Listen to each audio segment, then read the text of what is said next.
Здравствуйте, дорогие друзья! Сегодня понедельник, 1 марта, наконец-то первый день весны. И вы смотрите в прямом эфире информационно-аналитическую авторскую программу «Арена событий», программу для тех, кто хочет знать события в лицо. В студии Владимир Сенюшкин. Я ошибся, конечно же, не понедельник, вторник сегодня, извините, но вот прямой эфир. Как всегда, в прямом эфире мы принимаем ваши звонки. Номер телефона не менялся, 35 33 10. Звоните нам, пожалуйста, мы будем рады общению с вами. Сегодня у нас в гостях руководитель управления записи актов гражданского состояния при правительстве Республики Саха-Якутия Светлана Филиппова. Светлана Афанасьевна, добрый вечер. Добрый вечер. Светлана Афанасьевна, а какую роль в нашей жизни играют отделы органы, да, вот ЗАГС, и почему такую большую? Добрый вечер, дорогие жители республики. Сегодня первый весенний день, он сложился солнечным, теплым. Органы ЗАГС Республики проводят государственную регистрацию актов гражданского состояния в целях охраны личных, имущественных и неимущественных прав граждан и в интересах государства. Документы, выдаваемые органами ЗАГС, являются правоустанавливающими.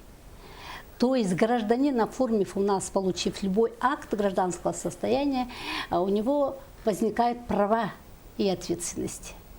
И все знают, что документы органов ЗАГС сопровождают человека всю жизнь, начиная от рождения и кончая смертью человека. Сегодня этим занимаются 36 отделов ЗАГС, которые находятся на территории республики. Наши отделы находятся во всех районах, улусах республики, и 2 отдела находятся в городе Якутске.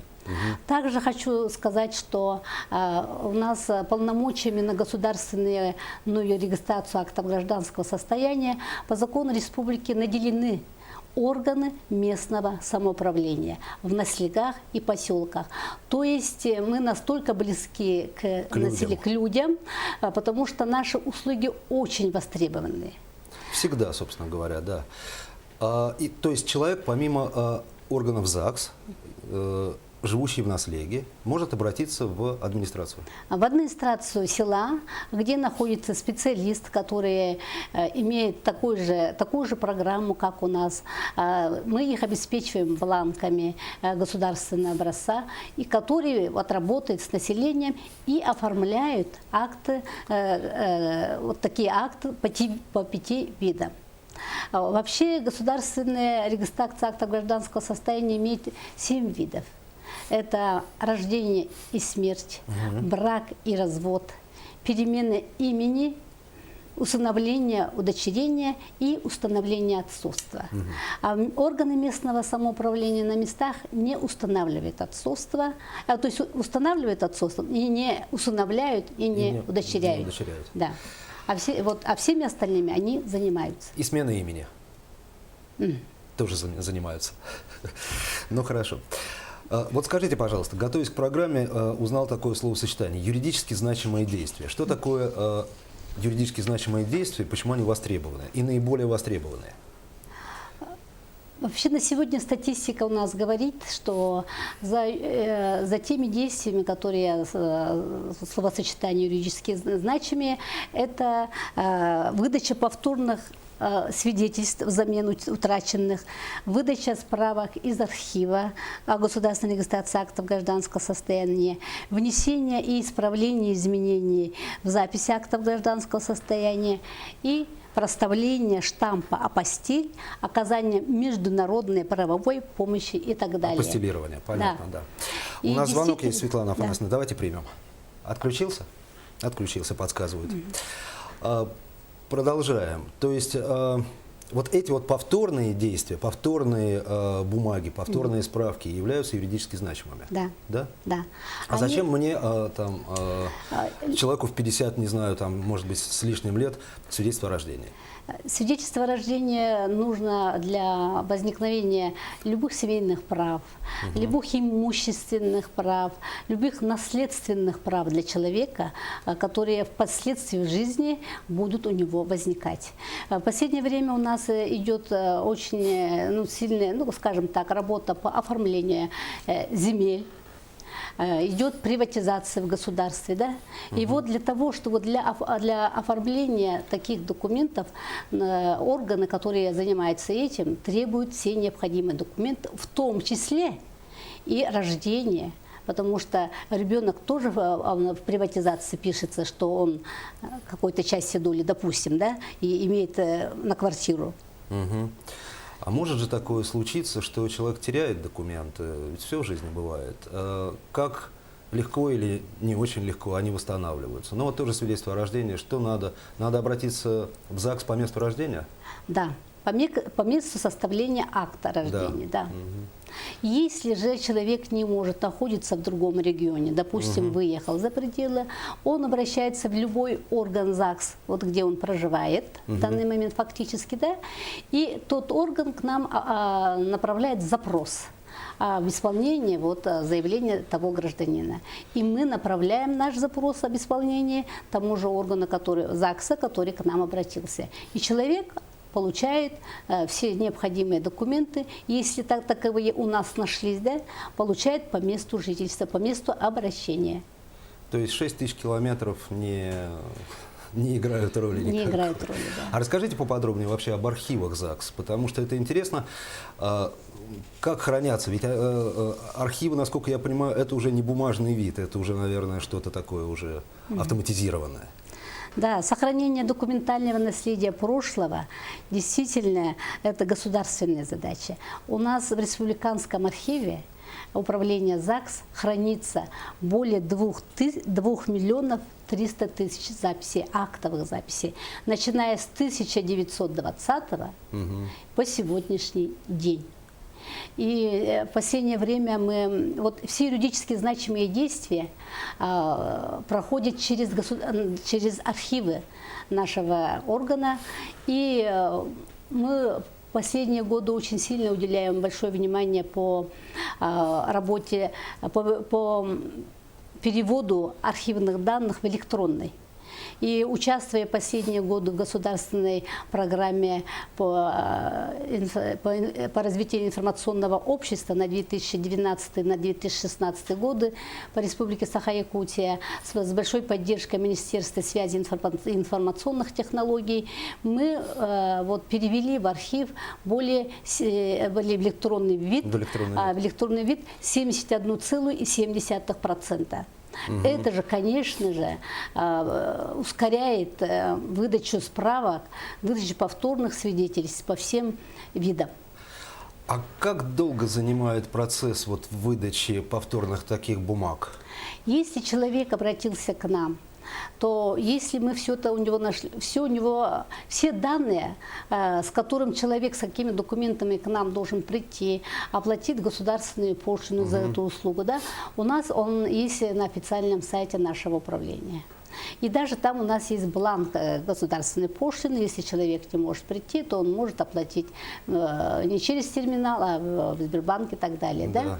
Вот. Он приходит к нам, и если все это у него нормально, мы прямо тут же ему это оказываем услугу. То есть он тут же, в этот же день, в эту же секунду он получает эту услугу. Есть какой-то норматив, максимальный срок? Если у нас все наши действия четко устанавливаются административным регламентом, Да.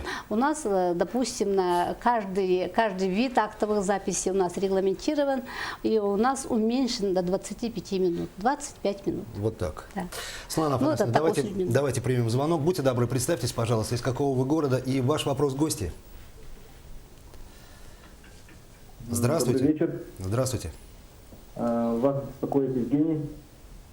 У меня вопрос к Светлане Афанасьевне. Пожалуйста, пожалуйста. За какой срок можно подать заявление о заключении брака? О заключении брака... Спасибо. Спасибо за вопрос. О заключении брака можно подать заявление за месяц и 1 день. Вот срок такой. 32 дня. Ну, Да. Или 31-32 дня. Да. Далее можно подать заявление через портал через МФЦ можно подать о регистрации брака в неторжественной обстановке. У нас есть такая услуга. Мы с соглашением работаем с МФЦ, а МФЦ имеет филиалы во всех уже почти районах и улусах республики, да. И через МФЦ можно подать. Но у нас срок такой: 30 плюс 1 день. Срок подачи заявления на регистрацию брака. Ну, собственно говоря, речь идет о том, сколько ждать молодоженам после подачи заявления. Это имеется в виду. То есть вот они подали, да? Подали. И через 31 можно подать заявление уже начиная до 4 месяцев, если вы уже дату знаете, допустим, сегодня у нас, допустим, 1 марта, допустим, уже на июнь месяц уже можно подать заявление прийти. Вот за так. 4 месяца. Да. Самый последний срок, это вот последний день подачи на регистрацию, 30 плюс 1 день. Ну, это вот, собственно, мы и говорим сейчас о таких нововведениях, как удаленный доступ. Да? Можно через МФЦ сделать очень многое в документообороте. Да, можно, конечно, сделать. У нас через МФЦ есть соглашение на 3 вида.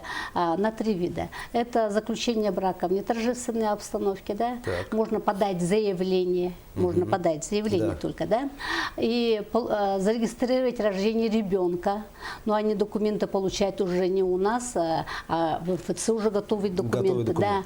И мы через МФЦ можно подать заявление на развод, если нет несовершеннолетних детей, если нет общее согласие у супругов, то они могут эту услугу тоже оформить через МФЦ. У нас еще один звонок, давайте примем его. Представьтесь, пожалуйста, назовите город и задавайте ваш вопрос. Здравствуйте. Алло. Здравствуйте, это из города Якутска. Я родилась в Сунтарском районе. Слышно, да? Да. В Сунтарском районе. И хочу получить повторное свидетельство в городе Якутске. Могу ли я получить свидетельство в момент обращения? Спасибо за вопрос. Вам справка нужна, да? Или повторное свидетельство? Ну, насколько я понял, повторное свидетельство. Ну вот, понимаете, мы архивную справку даем вот этот же день, Так. а повторное свидетельство, если у человека, повторное свидетельство о рождении человек, мы запрос делаем уже по месту, где она делала эту регистрацию. Когда приходит уже повторное свидетельство уже оттуда, мы ей будем выдавать уже здесь. Но все равно это занимает не так Конечно, много времени. это не так много времени, конечно. Потому что электронный документооборот, он подразумевает, собственно говоря, оперативность какую-то, насколько я понимаю. Оперативность, она играет во взаимоотношениях в межведомственном документообороте. То, что вы спросили, да? Да, понятно. Демография. Давайте перейдем, может быть, к каким-то статистическим данным. Что у нас с рождаемостью и что у нас с актами о кончине? Хочу сказать, что Республика Саха-Якутия относится к тем субъектам, у которых демографическая ситуация уже положительная динамика идет уже более 8 лет. У нас брачность выше, чем разводимость, это коэффициенты такие, да? Коэффициент рождаемости выше, чем коэффициент смертности. Это уже наблюдается у нас в республике на протяжении 8 лет. А сегодня, если говорить о сегодняшнем дне, то по итогам 2015 года, я прямо вам назову цифры, у нас всего актов гражданского состояния составлено по всей республике более 42 тысяч всех видов, да? Из них рождение у нас получается где-то около 16 200 это рождение. Браки, вот я чуть не так сказала. Значит, свидетельство о рождении. Да, в среднем у нас в год рождается 16-17 тысяч детей рождений, да? И браков у нас 8 тысяч. Так. А разводов у нас 4 тысячи, то есть разы совсем ниже, да? Кончин. Кончин тоже в разы ниже, чем свидетельство о рождении, собственно. Рождение, да. И где-то около 7 тысяч, где-то 6 тысяч. Я Ну хочу вот, сказать, да, ну вот вы сказали, кстати говоря, уже упомянули о статистике заключения браков и разводов. А на какие даты, как правило, молодожены, ну скажите, просто интересно, любят назначать свои свадьбы? ну вот действительно у каждого молодожена свои какие-то, найти свою семейную дату, свои, наверное, мысли, но в основном они у нас совпадают вот 07-07, да? Ну да, да. Вот седьмой день, седьмой месяц, восьмой день, восьмой месяц. Вот на такие, особенно вот на летние даты сегодня приходится большое количество заключения брака. Вот у нас еще очень хорошая дата была, вот День Святого Валентина. Тоже много. Тоже много, особенно много было у нас в районах. Давайте еще один звонок примем. Будьте добры, представьтесь, пожалуйста, из какого вы города и задавайте ваш вопрос. Алло. Здравствуйте. Здравствуйте. Пожалуйста, ваш вопрос, гости. Я от города Якутска. Да. Вопрос задаю. А почему рождаемость выше? А почему она должна быть ниже? А потому что бедности много, поэтому рожают. Спасибо за вопрос. Вы сами, наверное, ответили на него, я так полагаю. Но рождаемость выше, потому что...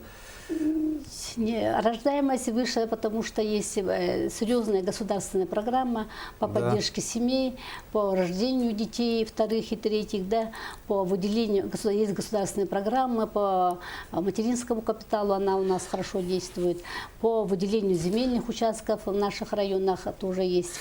Вот эти меры, конечно же, поддерживают рождаемость. Конечно. Вот президент говорил в своем послании, вот буквально одну фразу прочитаю. Половина новорожденных сегодня – это вторые, третьи, последующие семьи. А в республике? Я бы хотела сказать, Вот что по всем показателям мы, конечно же, выше средних показателей по России. И в этом показателе тоже. Потому что у нас количество третьих, четвертых и последующих детей всего по республике составляет 65%. 65% от новорожденных. Да, и у нас, да, вот если наша статистика говорит о том, Очень что хорошо. у нас в республике более 10 тысяч многодетных семей. Очень немного времени остается. Хочу спросить, популярные самые имена для мальчиков и девочек? Вот самые популярные имена для девочек в республике в 2015 году было, допустим, Виктория, очень Так. популярное имя, София, Так.